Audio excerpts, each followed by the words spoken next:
Il était une fois, dans le jardin originel du football, un homme aussi atypique que discret que personne ne remarquait. Intelligent, brillant même, il avait cette confiance en lui et son avenir que seuls les esprits les plus éclairés possèdent. Rien ne lui faisait peur, et de fait, il était capable de donner du sens à toutes les contradictions qui l'entouraient. Authenticité, intérêt, tradition, multipropriété, héritage, mondialisation, tous ces termes n'étaient étrangement pas antinomiques pour lui, car en calculant la place de chaque chose, il parvenait à tout conjuguer en même temps, le tout formant un ensemble pleinement cohérent et fonctionnant parfaitement. Ordo ab chaos, l'ordre à partir du chaos. Cet homme aimait à se cacher, préférant toujours se faire discret et se tapir dans l'ombre. Par humilité d'abord, mais aussi parce que l'obscurité facilitait son œuvre.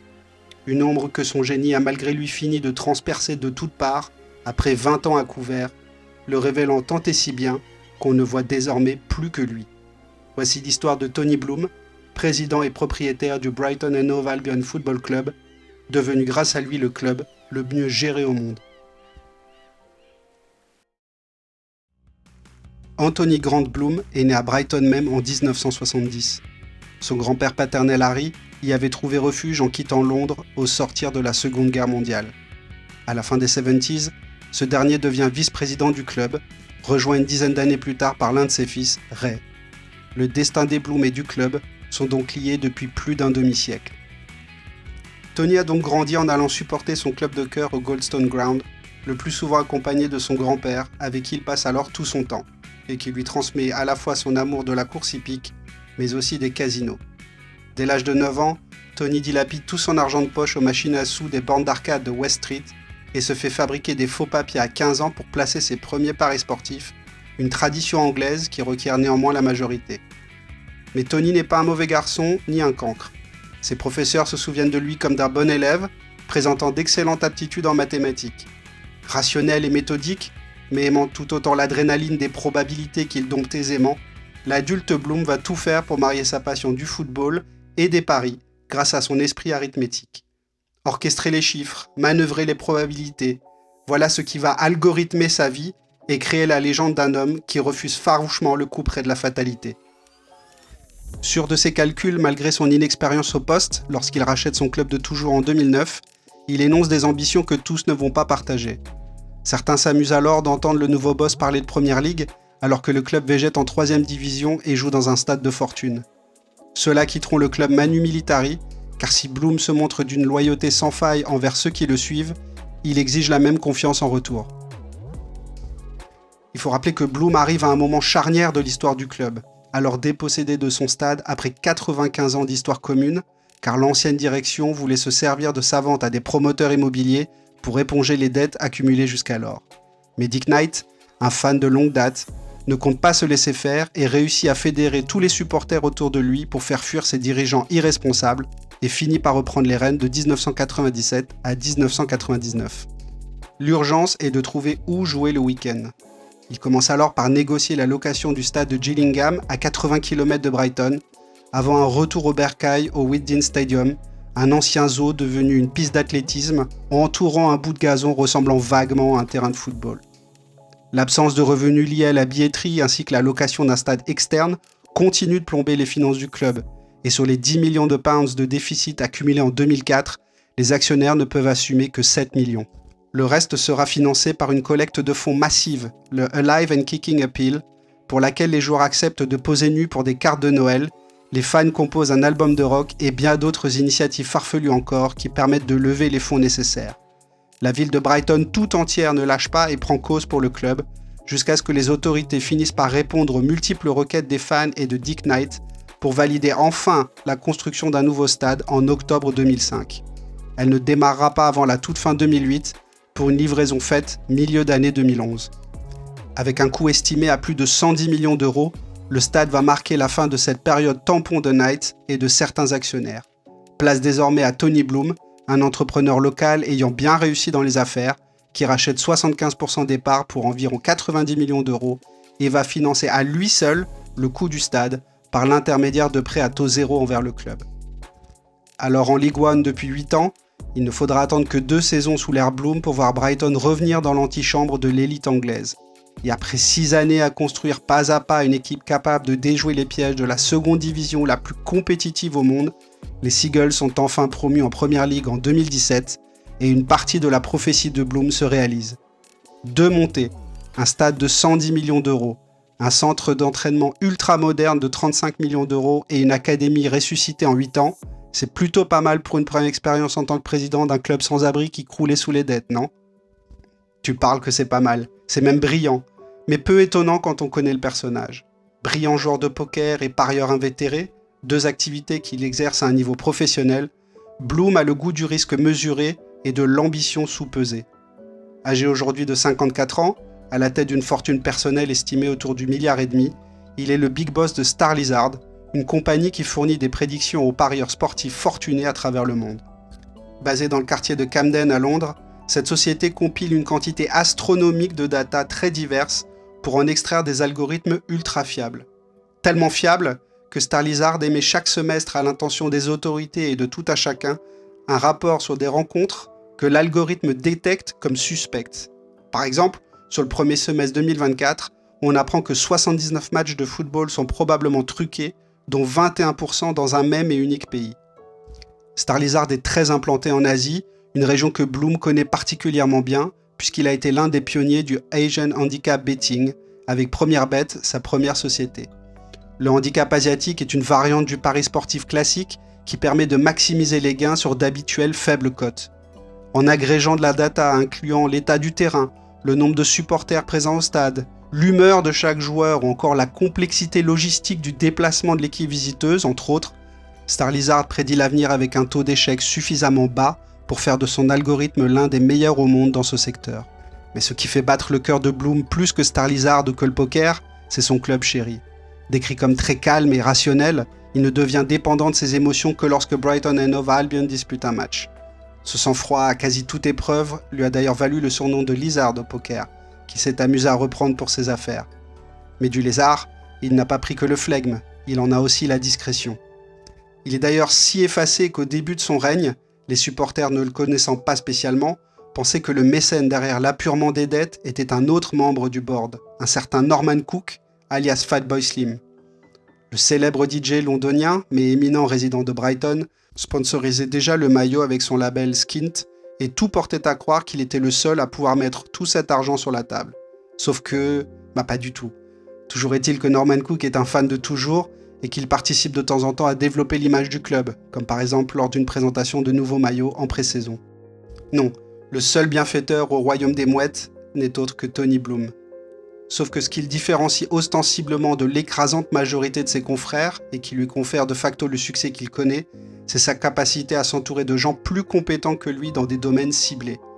Ne prenant jamais de décisions importantes seul, il adore consulter des opinions et des profils très divers pour l'aider à prendre la décision la plus raisonnée possible, une décision jamais basée sur l'ego ou sur l'affect.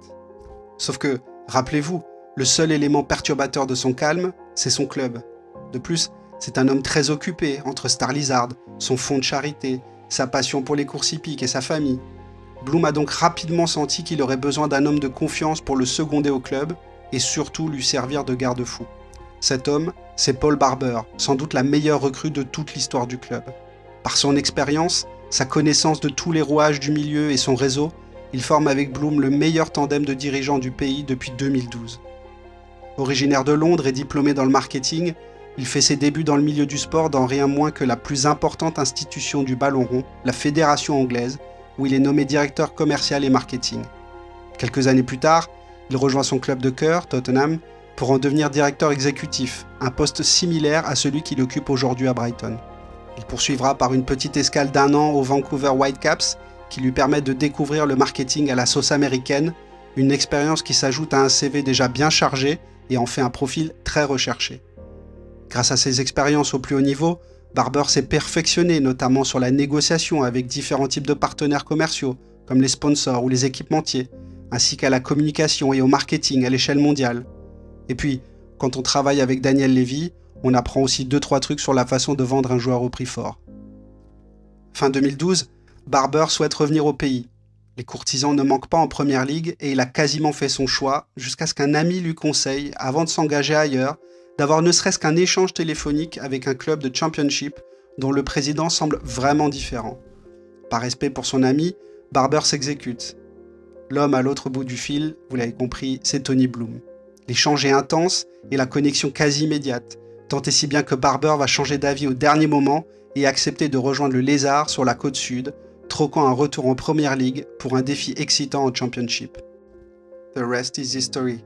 Une histoire qui n'est pas prête de se finir d'ailleurs, puisque Paul Barber, au club depuis 12 ans déjà, vient tout juste de prolonger son contrat jusqu'en 2030. Aujourd'hui, Barber s'occupe de la gestion du club au quotidien pour le compte de Bloom, qui reste néanmoins très présent dans les réunions et les discussions chaque semaine. C'est toujours lui qui appuie sur le bouton pour chaque transfert entrant ou sortant pour l'équipe première, une fois que Barber a géré la négociation. Les deux s'entendent parfaitement et se complimentent mutuellement à chaque fois qu'ils en ont l'occasion en interview. Et finalement, il est sans doute avant tout là le génie de Tony Bloom, vouloir et savoir s'entourer. Aux antipodes d'un Todd Boehly qui ne connaît quasiment rien et s'enfonce dans son one-man show grotesque, Bloom sait qu'avec Star Lizard, il a bâti sans doute le meilleur algorithme de prédiction dans le milieu du sport, il l'a adapté pour que Brighton puisse en tirer sa quintessence, mais il sait aussi que sa passion et sa méconnaissance de nombreux aspects techniques et psychologiques lui échappent. Il lui paraît ainsi évident de s'entourer de gens compétents, qu'importe leur âge pourvu qu'ils sachent ce qu'il ne sait pas déjà.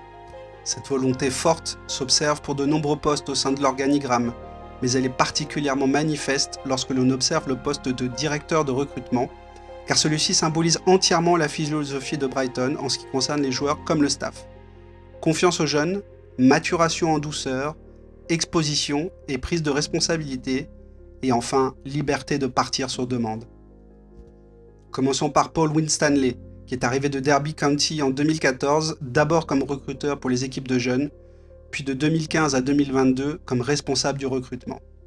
Il a fait partie de ceux qui ont permis de transplanter les algorithmes de Bloom à Brighton, puis de perfectionner cette greffe pour en retirer un avantage concurrentiel sans équivalent, allant bien plus loin que tous les logiciels existants sur le marché. Il est aussi celui qui a réorganisé le recrutement de Brighton par poste. Oui, car à Brighton, les scouts ne sont pas répartis géographiquement. Ils se focalisent au contraire chacun sur un ou plusieurs postes spécifiques, leur permettant d'obtenir une analyse plus fine pour les résultats que l'on connaît. Chapeauté à l'époque par le premier directeur technique de l'histoire de la Première Ligue, Dan Ashworth, le système Brighton impressionne ses adversaires et naturellement, les prédateurs habituels vont montrer le bout de leur nez. Newcastle, fraîchement devenu le club le plus riche du monde, attire Ashworth pour copier-coller le modèle des Seagulls plus au nord, tandis que Chelsea fait venir le coach, son staff élargi, mais aussi Paul Winstanley, qui devient directeur sportif à Londres. Pour le remplacer, Bloom nomme Sam Jewell, 33 ans et présent au club depuis 6 ans déjà. Spécialisé lui aussi dans le recrutement pour l'académie à ses débuts, il évolue pour devenir responsable du scouting mondial des joueurs de moins de 23 ans pour l'équipe première, avant enfin de prendre la tête de tout le département. Winstanley et Jewell ont des parcours excessivement similaires, et Jewell a poursuivi l'œuvre de son prédécesseur en contribuant à perfectionner encore les méthodes de recrutement, parfois par des actions toutes simples. Il a par exemple profité de la période du Covid pour apprendre l'espagnol, dans le but de pouvoir interagir directement avec les joueurs et leurs agents dans les négociations de transfert. Cela a notamment été particulièrement décisif sur les deals de Julio Enciso ou de Facundo Buonanotte. Mais rebelote, Jewell finit lui aussi par partir pour Chelsea, sur demande de Winstanley cette fois. Qui va alors le remplacer ? Mike Cave, assisté de George Holmes, tous deux déjà présents au club et impliqués dans toutes les décisions de scouting. L'histoire se répète. Promotion en interne, confiance dans les profils jeunes et méconnu du grand public. Mike Cave a été recruté pour son excellent travail à Fulham, où il a notamment participé à l'éclosion de joueurs comme Fabio Carvalho, Harvey Elliott ou encore Ryan Sessegnon. Il a été rapidement introduit et formé à l'outil interne de data, exposé à des infos et des réunions stratégiques. Il a participé à des négociations de transfert en tant que bras droit du directeur technique David Ware, de telle sorte qu'au départ de Sam Jewell, il était juste à point pour prendre le poste. Brighton n'empêche donc personne de partir, pourvu que le prix soit juste. C'est un club qui connaît sa place dans la chaîne alimentaire, ne s'en plaint pas et s'organise en fonction. Cette place est d'ailleurs en train d'évoluer, et Brighton arrivera sans doute à conserver davantage de personnel dans les années à venir. Il faut aussi préciser que Bloom et Barber ne refusent pas cette réalité. Au contraire, Ils en sont fiers. Voir Chelsea, Newcastle, Liverpool ou Arsenal venir leur piquer des joueurs ou du staff, c'est perçu comme une reconnaissance du travail accompli et un signe que le club va dans la bonne direction. Et ils savent aussi très bien que les recruteurs qui quittent le club sont sans doute très compétents, mais dès qu'ils franchissent le seuil de la porte, ils perdent cet avantage concurrentiel qu'ils avaient en interne et qui restera à jamais la propriété de Bloom et de Brighton. 11 membres sont partis en 18 mois pour Chelsea, qui espérait ainsi acheter le secret des Seagulls. Au bout du compte, Todd Boehly n'a jamais craqué le code et Brighton n'a ni failli ni souffert de ses départs. On note aussi depuis quelques années la volonté de Bloom de faire revenir d'anciens noms du club à des postes techniques ou médiatiques, peut-être aussi pour renforcer l'attachement au club et éviter ce turnover qui ne le handicape pas, mais qui le rend potentiellement vulnérable. En effet, chaque personne exposée à ces algorithmes est susceptible de donner des idées aux autres, une fois partie. Et si personne n'a réussi pour le moment, une copie plus ou moins fidèle de cet outil pourrait émerger un jour. Alors Tony rappelle les anciens, comme le buteur Tomer Hemed, revenu cet été à l'académie, Gordon Greer, le loan manager, ou encore Inigo Calderon, coach des U18. Good people in the right jobs, les bonnes personnes au poste juste.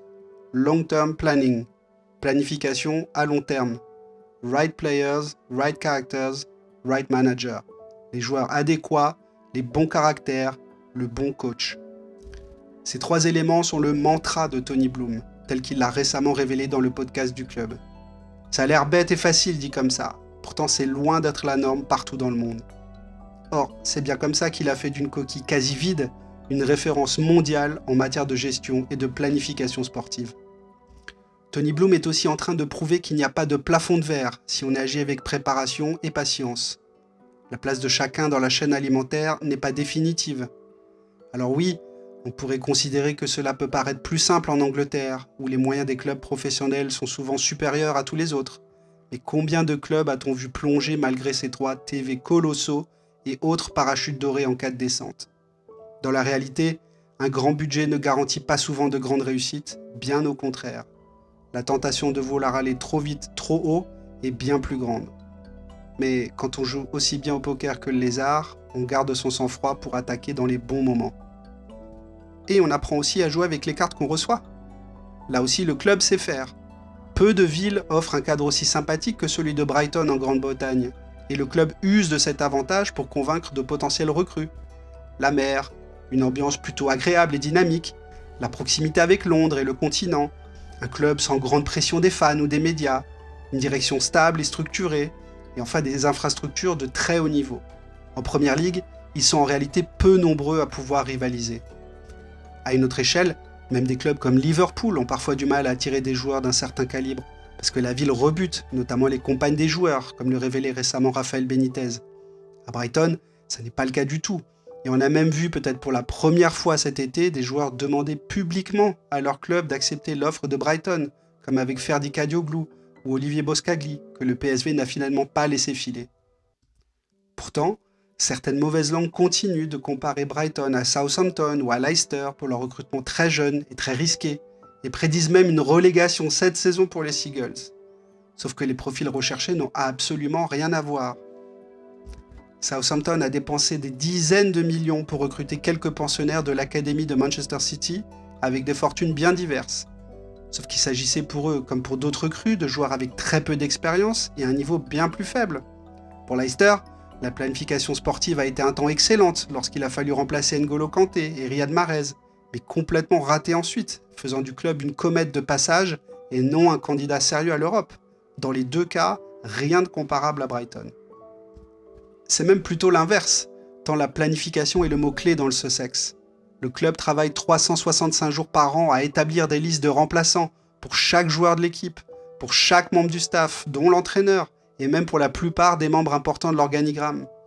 Et la plupart du temps, le remplaçant arrive avant le départ du titulaire, histoire de l'intégrer 6 à 12 mois avant pour qu'il soit fin prêt quand son heure prochaine arrive. On l'a vu côté staff, et ça fonctionne évidemment aussi côté joueur. Moises Caicedo est arrivé 18 mois avant le départ d'Yves Bissouma. Billy Gilmour, 12 mois avant le départ d'Alexis McAllister. Kaoru Mitoma, 18 mois avant le départ de Leandro Trossard. Mais parfois, Brighton doit revoir son planning quand une offre suffisamment conséquente les convainc. Chelsea propose 65 millions pour Marc Cucurella après seulement une saison au club? Ok, on vend, et bienvenue Pervis Estupiñán pour 18 millions d'euros. Caicedo fait le forcing pour partir 4 mois après avoir re-signé un contrat longue durée? Ok, on vend pour 116 millions, et on prend Carlos Baleba pour 27 millions. Brighton préfère anticiper, évidemment, mais lorsqu'ils sont en position de réaction, ils sont tout aussi préparés. Et l'anticipation, c'est souvent l'affaire du mercato hivernal. En réalité, Tony Bloom et Paul Barber détestent le mercato hivernal, qui est toujours un moment stressant pour les clubs intermédiaires avec des joueurs en forme. Et le club refuse très généralement de vendre ses meilleurs éléments à ce moment de la saison. La seule exception notable étant Leandro Trossard qui a créé un cirque médiatique pas possible pour forcer son départ, sauf que celui-ci commençait déjà à voir sa place menacée par Kaoru Mitoma. En réalité, Brighton se sert de cette fenêtre pour réaliser de gros coups en scred. Moises Caicedo, 6 millions d'euros. Yacine Ayari, 4 millions d'euros. Adrian Mazilou, 3 millions d'euros. Facundo Buonanotte, 6 millions d'euros. Le club étant parfaitement géré financièrement et donc pas inquiété par les autorités, ne se battant plus contre la relégation, peut utiliser ce marché non pour sauver les meubles, mais pour se projeter. Il est donc à contre-pied des profils que les clubs de même stature vont chasser, puisque ces derniers seront en quête d'une production immédiate. Avec beaucoup moins de concurrence, Brighton a les coudées presque franches pour opérer sur ce genre de transfert. Et pour devancer le marché, pour arriver à ces gains marginaux tant recherchés par ces clubs médians espérant franchir les dernières marches vers le succès, Bloom calcule chacune de ses actions, littéralement. C'est l'implacable froideur des chiffres qui s'impose face à la subjectivité des hommes. Même un grand joueur de poker est faillible quand il s'agit de son club de cœur. Alors pour Bloom, la data est avant tout la parade ultime face à toute impulsivité de sa part. Ses calculs incessants lui montrent ce qui fonctionne le mieux, statistiquement, ce qui lui donnera le plus de chances de gagner, le nom de celui qui doit l'appliquer et avec quel joueur. Et après 15 ans de rodage, d'utilisation et de perfectionnement, autant vous dire que les calculs sont bons. L'algorithme maison est ainsi le secret le mieux gardé du royaume, et le club ne s'en cache plus. En interview, que ce soit le directeur technique David Ware, Paul Barber, voire le Big Boss lui-même, tous admettent sans détour que le club est data-driven, comme on dit en anglais, c'est-à-dire régi par la data. Et si le club ennemi de Brentford a cherché à minimiser le mythe du tout data, Brighton a emprunté le chemin inverse. Car oui, pour l'anecdote, Brentford, au même titre que Crystal Palace, est le club ennemi. Bizarre, vu que les deux se situent à Londres. Mais dans le cas des Bees, la raison porte un nom, Matthew Benham. Pour l'anecdote, Benham était un employé de Bloom au début des années 2000 et il a été formé à la forme ancestrale du système de data alors utilisé dans sa société Premium Bet, société dont Benham a été licencié et dont il va très largement s'inspirer pour monter Smart Odds, sa propre compagnie. Des algorithmes qu'il va essayer de dupliquer professionnellement, puis lorsqu'il devient actionnaire majoritaire de son club de cœur. Tiens, ça nous rappelle quelque chose, ça. Bloom ne lui a jamais pardonné et les deux hommes ne se sont plus adressé la parole depuis 20 ans. D'ailleurs, si le parcours de Brentford est quasiment similaire à celui de Brighton, montant de la Ligue 1 à la Première Ligue, en ciblant des profils peu chers et à fort rendement, on note que le plafond et le plancher sont nettement plus bas pour le club de l'Est de Londres. La preuve que l'original est toujours meilleur que la copie et que la data des Seagulls révèle des choses que les autres ne voient tout simplement pas. L'outil intègre des paramètres dont on n'a même pas idée, et même le personnel qui est formé et l'utilise pendant des années ne parvient plus aux mêmes résultats sitôt qu'ils sont partis. C'est pas faute d'essayer côté Chelsea, mais hormis des jeunes joueurs que la terre entière connaissait déjà, quels sont les coups inattendus réussis par Winstanley et Jewell depuis qu'ils ont rejoint les Blues? Cole Palmer sans doute, mais cela leur a tout de même coûté 50 millions d'euros. Pour Jan-Paul Van Hecke, quasiment inconnu il y a encore 3 ans et désormais l'un des meilleurs à son poste en Première Ligue, Bloom a fait un chèque de 2 millions d'euros. Et il rapportera sans doute plus que 50 millions d'euros à sa revente. Brighton a plié le game tellement de fois qu'il est difficile de ne plus considérer que Bloom, c'est le boss final. L'avantage concurrentiel de Brighton est ce qui lui a permis de sortir des nimbes du Championship, de survivre en Première Ligue et d'être aujourd'hui un candidat pérenne à l'Europe, le tout avec des moyens bien inférieurs à ses concurrents directs. Et je crois que le plus plaisant dans tout ça, c'est que le club en est arrivé là en étant avant tout protagoniste sur le terrain, en osant, en jouant. Car l'autre star à Brighton, c'est le projet sportif. Tout tourne autour du projet de jeu dynamique, attrayant et fait pour que les fans prennent du plaisir chaque week-end. Mais un peu comme dans le dilemme de l'œuf et de la poule, Est-ce la data qui a prouvé que l'on a plus de chances de gagner en jouant un football offensif? Ou est-elle au service de cette ambition décidée par Bloom? Il y a sûrement une vérité trouble qui mêle les deux, car sous son règne, Brighton a toujours produit du spectacle. La vie paraissait peut-être un tout petit peu plus austère sous Chris Hughton, mais c'est ce qui lui a permis de ramener le club en Première Ligue et de l'y maintenir. C'était sans doute un intermède indispensable. Mais les choix Potter, De Zerbi et Hurtzler sont néanmoins moins équivoques. Et là aussi, Brighton fait quasiment figure d'ovni. C'est le club qui décide du type de football à pratiquer et choisit son entraîneur en fonction. Combien d'autres exemples similaires pouvez-vous citer en 10 secondes sans mentionner le groupe Red Bull? La direction du club a choisi de divertir son public avec un football plaisant à voir et recrute donc le personnel en fonction de ce projet. Ça tombe sous le sens, mais pas pour la majorité du Gotha européen. Néanmoins, le club n'est pas dogmatique tactiquement, puisque la sélection, la disposition et l'animation du 11 titulaire restent la prérogative de l'entraîneur. S'il a été choisi parce qu'il correspond au style de jeu voulu, il n'en reste pas moins le chef d'orchestre. Et pour l'aider dans sa tâche, le club cible des joueurs au profil varié, pouvant lui amener différents instruments pour dérouler sa partition. Le travail réalisé cet été en est d'ailleurs la parfaite illustration.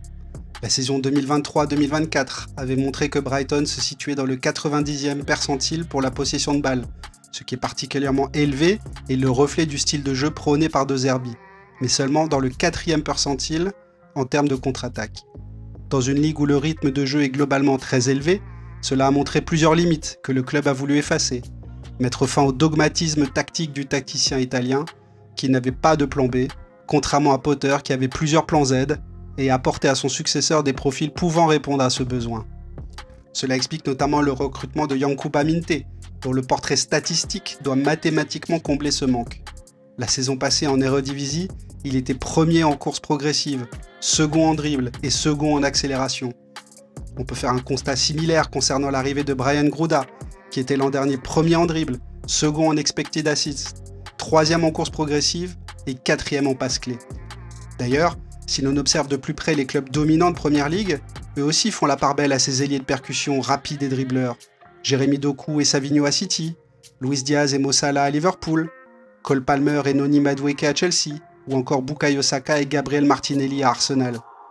Avec Kaoru Mitoma comme seul vrai ailier de formation et maître conférencier en dribble, Brighton devait impérativement combler ce manque en qualité et en quantité. Le club en a d'ailleurs profité pour ajouter d'autres profils qui avaient disparu. Un milieu récupérateur avec Maliki Alkouye, un pivot défensif avec Mats Wiffer, ou encore un créateur ultra décisif avec Matt O'Reilly. Il serait toutefois simpliste et erroné de prétendre que Brighton s'appuie uniquement sur sa sacro-sainte data en tout et pour tout. L'humain a une place prépondérante au sein du club, qui a d'ailleurs été l'un des pionniers dans l'importance accordée à la santé psychologique des joueurs. Depuis de nombreuses années, le club a en effet à demeure des psychologues qui dirigent un département consacré au bien-être mental, faisant de Brighton un environnement sain et accueillant, particulièrement recommandé pour les jeunes joueurs comme pour les recrues étrangères. La valeur accordée au rapport humain se ressent d'ailleurs aussi dans les choix des entraîneurs.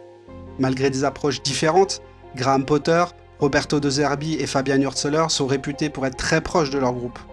Tous les trois sont peu éloignés en âge des joueurs qui dirigent, et certains comme Potter ont d'abord passé des diplômes en psychologie avant d'obtenir leur licence d'entraîneur. De Zerbi avait lui un rapport plus méditerranéen avec ses ouailles, protecteur en public mais exigeant en privé, quand Hurtzler pose systématiquement le collectif et l'entraide comme des valeurs fondamentales de sa philosophie. La nomination d'Hurtzler a d'ailleurs résulté d'une réflexion très poussée de la part du board de Brighton lorsqu'il a fallu remplacer Roberto De Zerbi. Le technicien italien a eu d'excellents résultats sur sa première saison, qualifiant les Seagulls pour la première aventure européenne de leur histoire. Après le départ précipité de Graham Potter au début de la saison 2022-2023 pour Chelsea, Brighton a profité de la trêve internationale pour finaliser la venue de l'ancien coach du Shakhtar, devenu disponible en raison du conflit russo-ukrainien. Mais après une première saison réussie donc, la seconde partie du mandat de l'Italien a été beaucoup moins convaincante, en raison notamment de blessures de joueurs cadres, de la perte du duo Caicedo-McAllister, mais aussi d'un entêtement tactique qui lui a valu de se faire prendre à revers contre des équipes normalement plus faibles comme Everton, Bournemouth ou Luton. La sortie semblait déjà ainsi inéluctable pour le Transalpin, dont le nom circulait depuis plusieurs mois déjà dans les médias pour reprendre un banc plus prestigieux la saison suivante. Lui-même a sans doute pris goût aux nombreux éloges qui lui ont été faits en 18 mois, notamment de la part de Pep Guardiola, qui l'a décrit comme l'un des entraîneurs les plus influents des 20 dernières années. Peter going to say, because I'm pretty convinced I'm right what I'm saying, is one of the most influential managers in the last 20 years. Et par conséquent, De Zerbi a entretenu le flou autour de son futur. Fustigeant à l'envi le prétendu manque d'ambition de ses dirigeants sur le marché des transferts, il a progressivement donné l'impression qu'il était désormais devenu trop grand pour le club. Pourtant, cet été, ni le Barça, ni le Bayern, ni Milan ne se sont précités pour le recruter, tous étant prétendument d'ardents admirateurs. C'est finalement Marseille qui a profité du soufflet retombé aussi vite qu'il est monté pour rafler la mise, permettant à Brighton de se séparer d'un technicien dont le tempérament volcanique ne correspondait absolument pas aux flemmes quasi scientifiques du club, en empochant 6 millions d'euros au passage. Dans les semaines qui ont suivi son départ, ce sont près de 250 millions d'euros qui ont été dépensés sur le marché des transferts, montrant ainsi que le manque d'ambition n'était pas du tout à l'ordre du jour dans le sud de l'Angleterre, et surtout qu'aucun membre du club n'est supérieur à l'entité Brighton. En réalité, De Zerbi a utilisé cette excuse car le club n'a pas voulu céder à ses caprices l'hiver dernier. Après avoir recruté à sa seule demande Mo Daoud et Igor, 2 joueurs totalement absents des radars de l'algorithme, Bloom a refusé de continuer à renier sa méthode pour ne pas sacrifier une partie conséquente du trésor de guerre obtenu grâce à cette dernière, dont le seul but de contenter un entraîneur qui écrivait déjà lui-même son avenir en pointillé. Le manque flagrant d'alignement sur tous ces points a conduit sans surprise au départ de De Zerbi vers l'OM et à l'arrivée d'Hürzeler vers Brighton. Avec l'Allemand, Bloom s'est offert plus de sérénité. D'un tempérament moins latin au quotidien et donc plus facile à gérer émotionnellement, il est aussi habitué au système de planification allemand. C'est le directeur sportif qui construit l'équipe et le coach qui la fait jouer. Or à Brighton, c'est exactement comme cela que ça marche. Et si le coach a évidemment son mot à dire dans le processus de recrutement, il ne lui appartient pas de réclamer ses joueurs. Enfin, sa grande flexibilité tactique, sa capacité à être aussi à l'aise dans les phases de possession qu'en contre-attaque éclair, sa maîtrise de la défense à 3 comme à 4, son style très moderne et pragmatique font de lui, à 31 ans seulement, un choix pesé, logique et extrêmement prometteur. Hürzeler, de son côté, répète sans cesse à quel point il est ravi d'être à Brighton, dont le modèle lui convient parfaitement. Grand amateur et consommateur de data lui-même, il a tous les traits d'un fit parfait pour le moment, et ça semble bien parti pour durer. Alors, une data pour les gouverner tous ? Une data pour les aligner tous, plus exactement. Car comme on l'a dit plus tôt, la data n'est qu'un moyen et non pas une fin, et l'aspect psychologique est prépondérant à Brighton. S'agissant plus particulièrement du recrutement, la data est utilisée en amont et en aval du transfert, mais le scouting in vivo reste toujours essentiel, tout comme l'étude du caractère et de l'entourage des joueurs. Tant et si bien que pour Bloom, il ne sera jamais question de recruter un joueur à tout prix, ni de recruter un joueur sur la base de sa seule réputation sur le terrain ou du nom écrit au dos du maillot. Non, lui il veut des joueurs contents de venir progresser à Brighton, et s'ils rendent au club ce qu'ils ont reçu, ils pourront partir quelques saisons plus tard sans problème. Et pour trouver ce type de joueur, l'algorithme fouille tous les recoins de l'Europe, mais aussi beaucoup du côté de l'Amérique du Sud. Aussi à l'aise sur les marchés seconds comme le Paraguay ou l'Équateur, que sur le très disputé marché argentin, Brighton a beaucoup pioché dans le nouveau monde ces dernières années. Face à des clubs souvent à la traîne financièrement et donc rompus à l'exercice consistant à vider les poches des riches européens venus leur voler leurs diamants, Brighton a néanmoins réussi à déjouer pas mal de pièges et s'en est particulièrement bien sorti. Les transferts d'Enciso et de Buonanotte sont de bons exemples pour illustrer à la fois les profils visés ainsi que les pièges du business avec les clubs sud-américains pour les signer. Julio Enciso a intégré le groupe professionnel du Libertad en 2020, à 16 ans à peine. Comme il est rapidement décisif en club, Eduardo Berizzo ne perd pas de temps et l'appelle en sélection paraguayenne dès la saison suivante, permettant à Enciso de prendre part à la Copa América 2021. Avant sa majorité, il remporte 2 championnats et dispute la Copa Libertadores. Enciso sait déjà gagner des titres et porte le poids de l'avenir de sa sélection. Pourtant, très peu de gens en parlent sur le vieux continent, alors que pour l'algorithme et les scouts de Brighton, tout est limpide. Les Anglais font donc logiquement une offre que le Libertad accepte. Le joueur est OK pour venir, et tout semble se dérouler comme prévu. C'était sans compter sur l'agent du joueur, revenu au dernier moment à la charge pour une histoire de taxes à payer au Paraguay et non en Angleterre. Le dossier traîne, et le transfert finit par capoter, laissant Enciso déçu et furieux. Mais Brighton ne lâche pas et reprendra les discussions en renégociant les contours de l'accord avec l'agent, et tout s'arrangera finalement 6 mois plus tard. Enciso rallie le sud de l'Angleterre à l'été suivant. Pour Buonanotte, l'histoire est un peu différente. Lancé très jeune lui aussi en équipe première du côté de Rosario Central, le petit meneur de jeu se fait rapidement une place dans le groupe pro malgré ses 17 ans, et rejoint moins de 6 mois après ses débuts la sélection U20.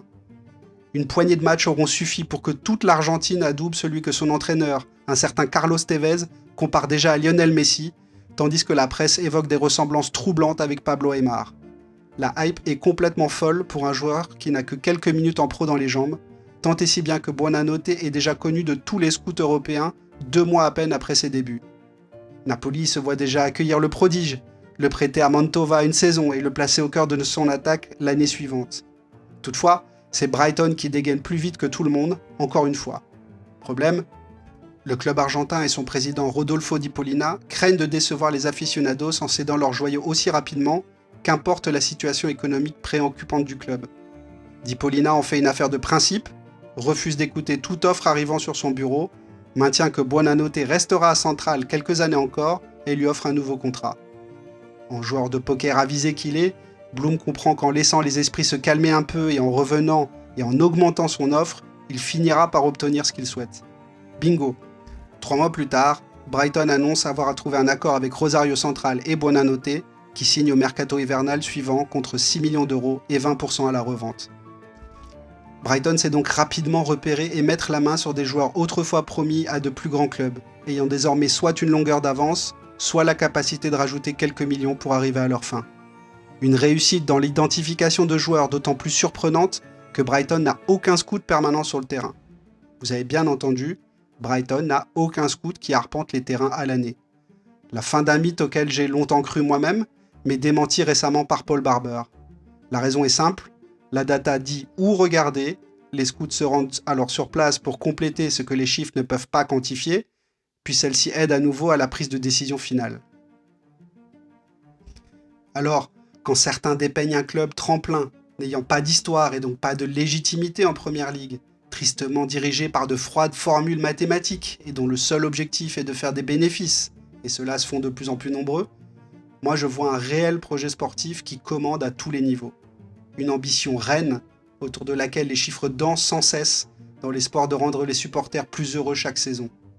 En cela, Bloom est un président exemplaire, ne déviant jamais de son but, ne le revoyant jamais à la baisse, et s'organisant au contraire pour l'atteindre le plus justement possible, grâce notamment à une planification sportive quasiment sans équivalent, et ce malgré des contraintes financières de plus en plus sévères.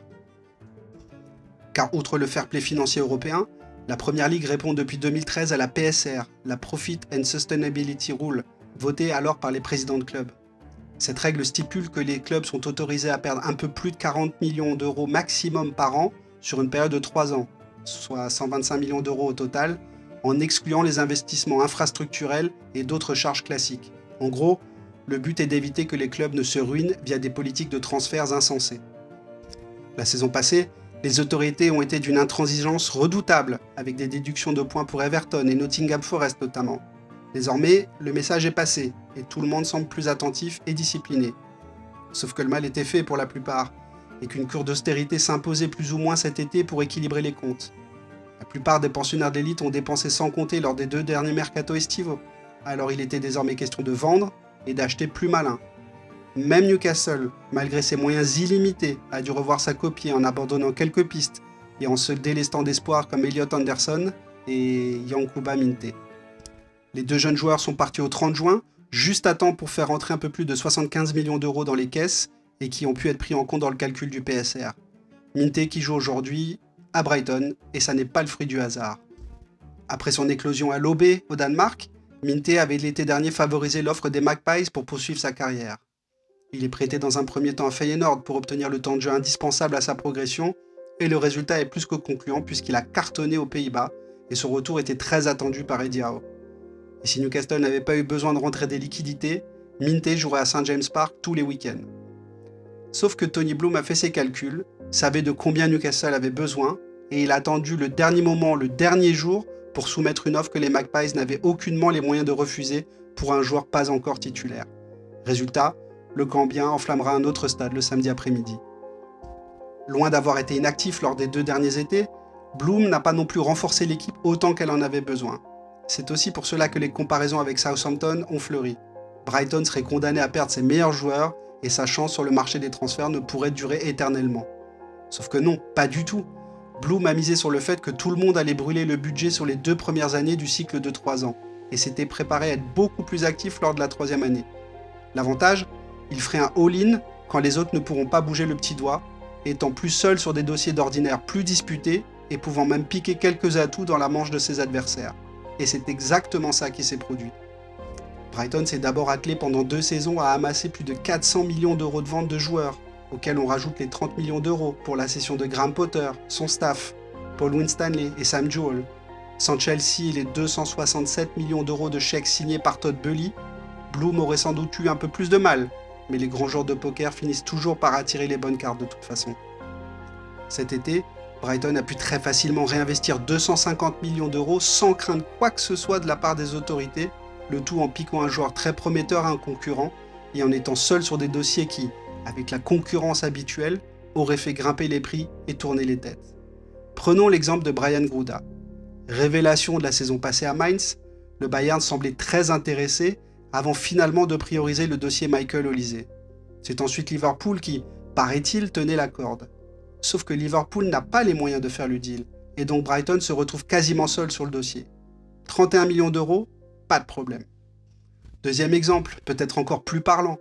Qui aurait misé sur le fait que Ferdi Kadioglu allait démarrer la saison à l'Amex Stadium après ses performances à l'Euro? Là encore, une absence flagrante de concurrence pour un joueur de calibre international qui aurait pu signer à Arsenal, les Gunners étant très intéressés, mais eux aussi bloqués par d'autres pistes prioritaires, et donc contraints de choisir. Fenerbahçe a bien tenté de faire traîner le deal pour tenter d'essorer Tony Bloom au maximum, mais sans contre-offre de la part d'autres clubs, le club turc a pédalé dans le vide. 30 millions d'euros? Allez. Au final, cet été, Brighton a dépensé au moins 30 millions d'euros pour 6 joueurs, du jamais vu. Le précédent record de transfert datait de l'été dernier, avec l'arrivée de Joao Pedro pour 34 millions d'euros. Le Brésilien a désormais cédé la place à Jorginho Rutter et ses 47 millions d'euros, soit le montant de sa clause libératoire à Leeds. Un changement de braquet complètement fou pour un club de cette stature. Inattendu pour nous autres simples mortels, mais rigoureusement planifié par Tony Bloom, dont le pari a, encore une fois, été gagnant. Grand vainqueur de l'été unanimement reconnu par les spécialistes, Brighton a réussi le tour de force plutôt rare d'être l'équipe qui dépense le plus en ayant fait les meilleures affaires. C'est au demeurant parfaitement inouï de se dire que Brighton est l'équipe la plus dépensière en Europe, et cela montre à nouveau l'ampleur du chemin parcouru. Des montants très importants, investis sur des joueurs pas encore finis qui plus est. Conformément à sa politique de post-formation et de tremplin vers l'élite, Bloom a une nouvelle fois conduit sa politique bien ciblée sur le marché des transferts en recrutant des joueurs qui ont tous entre 18 et 24 ans, avec par conséquent de belles marges de progression. Et lorsque l'on évoquait auparavant l'importance du caractère et du facteur humain dans le ciblage de joueurs, là encore le club n'a pas dévié de sa feuille de route. Mats Zwiffer, Ferdi Kadioglu et Matt O'Reilly ont tous les trois expliqué à leur arrivée que Fabian Hürzeler les avait contactés avant qu'ils ne signent leur contrat et évoqué avec eux son projet tactique, en revenant non pas seulement sur leurs qualités, mais aussi leurs défauts et leurs axes d'amélioration. De concert, les trois ont déclaré avoir grandement apprécié son approche, et en compétiteurs qu'ils sont, ils ont été heureux que Hürzeler les ait si bien cernés et puisse les faire progresser. Un signe très positif sur la mentalité de recrues achetées pourtant très chères, et pouvant se croire arriver au sommet en rejoignant la Première Ligue. Sauf que Brighton est particulièrement attentif à ce trait de caractère. Le club n'est à ce jour pas encore une destination finale, mais plutôt un transit. Et le fait d'accorder du temps de jeu et d'encadrer les joueurs de spécialistes de la progression collective et individuelle est un aspect sur lequel le club a énormément travaillé et qui, comme chacun a pu le constater désormais, paye considérablement. Il en va de même côté académie, qui fournit chaque année des joueurs relativement prêts à franchir le pas du football professionnel, sinon en Première Ligue, à travers des prêts en Europe, en Championship ou en League One. Bloom a fourni un travail colossal au niveau de l'académie, qui était catégorie 4 à son arrivée. En quelques mois à peine, elle est passée à la catégorie 1, grâce à beaucoup d'investissements infrastructurels et à l'embauche à tour de bras de formateurs et de recruteurs reconnus. Ces dernières années, l'équipe première a récolté les fruits de ce travail invisible avec la percée de joueurs internationaux comme Ben White, Robert Sanchez, Evan Ferguson ou Jack Hinchelwood, mais aussi avec de solides joueurs d'un niveau un peu inférieur, comme Andrew Moran, Steven Alzate ou Marco Mauni. Avec une vision d'avenir claire et un chemin dégagé vers l'équipe première, de très gros prospects comme Evan Ferguson n'hésitent pas à refuser les clubs du Big Six pour venir à Brighton et atteindre avec plus de certitude l'équipe première. Le désormais international irlandais avait démarré en pro à l'âge de 14 ans avec son club des Bohemians, avant de choisir le Sussex pour poursuivre sa progression. Une première apparition à 17 ans, une place de la rotation à 18, quel autre club du haut de tableau lui aurait permis une telle ascension et un chemin vers le football international aussi rapide? L'objectif de Tony Bloom est d'avoir 30% de l'effectif issu de l'académie, et c'est mission accomplie quasiment chaque année. L'instauration récente d'Hinchelwood dans le 11 titulaire participe de cette volonté, et l'arrivée prochaine de gros prospects comme Tyler Silsby, Freddie Simmons et Harry Howell, tous en sélection nationale de jeunes, témoigne que le réservoir ne semble pas près de se tarir. Toute cette jeunesse a par ailleurs la chance de pouvoir compter sur des tauliers locaux, comme le capitaine Lewis Dunk ou Solly March, formés au club, ou encore l'expérience énorme de joueurs passés par les meilleurs clubs comme James Milner, Adam Lallana, Joel Veltman ou encore Danny Welbeck. Plus que de simples anciens, ils sont aussi des joueurs exemplaires dans leur attitude sur et en dehors du terrain et participent à instiller un état d'esprit où la gagne et le travail sont la norme. Un état d'esprit facilité aussi par la qualité des infrastructures qui sont parmi les meilleures du pays. Le club se montre assez discret à ce sujet et peu d'images filtrent, aucune même, mais le centre d'entraînement est décrit comme ultra moderne et comportant toutes les technologies de pointe pour permettre aux joueurs de progresser et de prendre soin de leur corps. Il faut dire que le centre de Lansing a coûté la bagatelle de 35 millions d'euros et que le club a remis récemment 10 millions d'euros pour l'entretenir. Tony Bloom investit sans cesse sur l'avenir de Brighton, et cela se voit. Élu meilleur président européen fin 2023, dans le cadre de la remise du trophée du Golden Boy, le nom de Bloom résonne désormais dans tout le continent, sur qui il a systématiquement plusieurs longueurs d'avance. Alors, lorsque celui-ci entreprend d'acheter l'Union Saint-Gilloise en 2018, on pense tous que le club belge, comme dans toute multipropriété actuelle, servira à accueillir plusieurs jeunes joueurs de Brighton chaque saison pour les développer, sans projet sportif particulier. Sauf que l'USG est alors en seconde division, qu'elle quitte parfois pour faire le yo-yo avec l'étage d'en dessous. Le club de Bruxelles, autrefois 11 fois champion de Belgique et demi-finaliste de Coupe de l'UEFA, était ainsi retombé dans l'anonymat, bien à l'abri des regards dans son stade multisport de 9000 places. Ça vous rappelle quelque chose ? Eh oui, encore un coup de poker. Sauf que cette fois, il ne va pas jouer seul.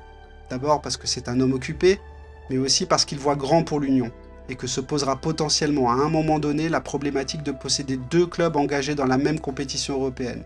Puisque oui, Bloom pense Europe pour ces deux clubs. Alors il investit aux côtés d'un certain Alex Mudio, qui va progressivement devenir l'actionnaire majoritaire et président de l'Union. Qui est Alex Mudio ? Un Anglais né à Brighton et employé de Star Lizard. Voilà. Il est donc le prolongement naturel et parfait de Tony Bloom et le gardien des algorithmes qui vont pour la première fois être utilisés ailleurs qu'à Brighton. L'Union remonte en première division en 2021 et finit premier ou second à l'issue de ses 3 premières saisons à son retour dans l'élite. Moins tueurs en play-off, les unionistes accèdent néanmoins à l'Europa League après un échec en tour préliminaire de Ligue des Champions contre les Rangers. Une Europa League qui découvre ce petit club qui n'a peur de personne et qui va parfaitement jouer son rôle d'épouvantail jusqu'en quart de finale, rendant les armes à l'issue d'une confrontation épique avec le Bayer Leverkusen de Xabi Alonso. Quelques années plus tard, le constat est par conséquent particulièrement positif à tous les égards. D'abord, et contrairement à ce que certains, dont moi, pensaient, il ne s'agit pas vraiment d'un groupe multiclub. Brighton n'aura prêté que 3 joueurs depuis 2018, Kasper Kozlowski, Kaoru Mitoma et Simon Adingra. Si le premier n'a jamais confirmé le potentiel entrevu en Pologne, les 2 autres ont réalisé des saisons records en Belgique et ont ensuite confirmé en Angleterre. Ensuite, côté transfert, l'algorithme a fonctionné à plein gaz. 16 millions d'euros de bénéfices en 12 mois grâce à Victor Boniface, 7 millions d'euros grâce à Kasper Nielsen, 7 millions d'euros pour Denis Undav, 14 millions d'euros pour Cameron Puertas. Bref, la routine pour Tony Bloom. Le tout sans jamais y perdre sportivement et en changeant chaque année d'entraîneur, s'il vous plaît. Forcément, les finances du club sont au beau fixe, puisqu'à l'issue de l'exercice 2022-2023, les revenus du club ont doublé pour atteindre 41 millions d'euros grâce au parcours européen et à la vente de joueurs. Des bénéfices records, soutenus par une politique d'investissement continue de Bloom, qui a sorti 26 millions d'euros de sa poche en augmentation de capital pour permettre notamment au staff Joseph Marian de garder sa licence pro avant la construction prochaine d'une nouvelle enceinte et d'un nouveau complexe sportif.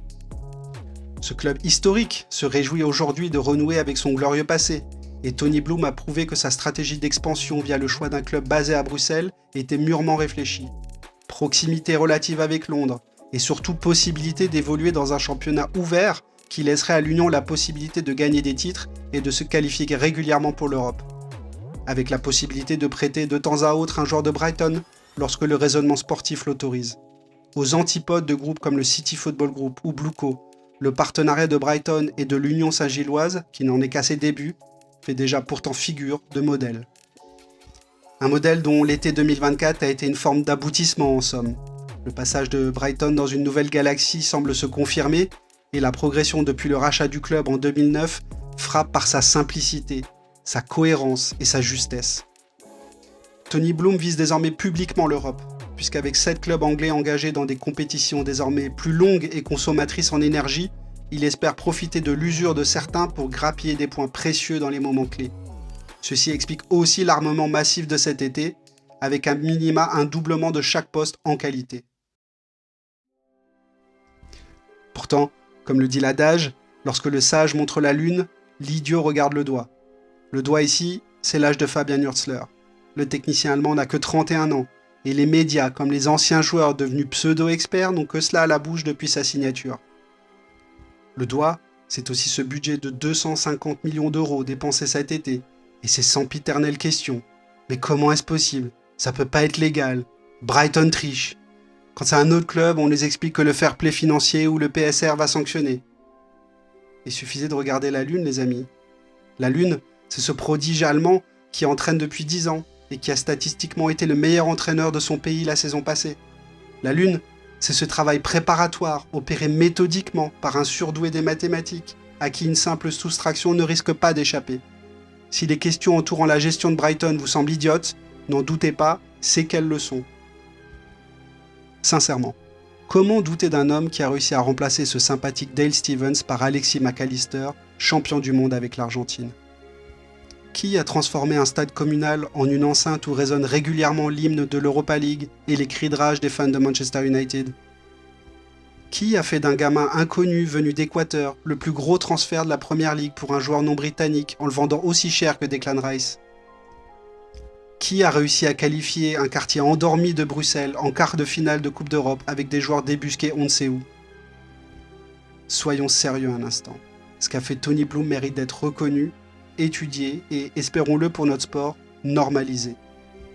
Et surtout, arrêtez de chercher la petite bête, car il n'y en a pas. Maintenant, faites vos jeux si vous le voulez, mais la maison Bloom gagne toujours à la fin. Toujours.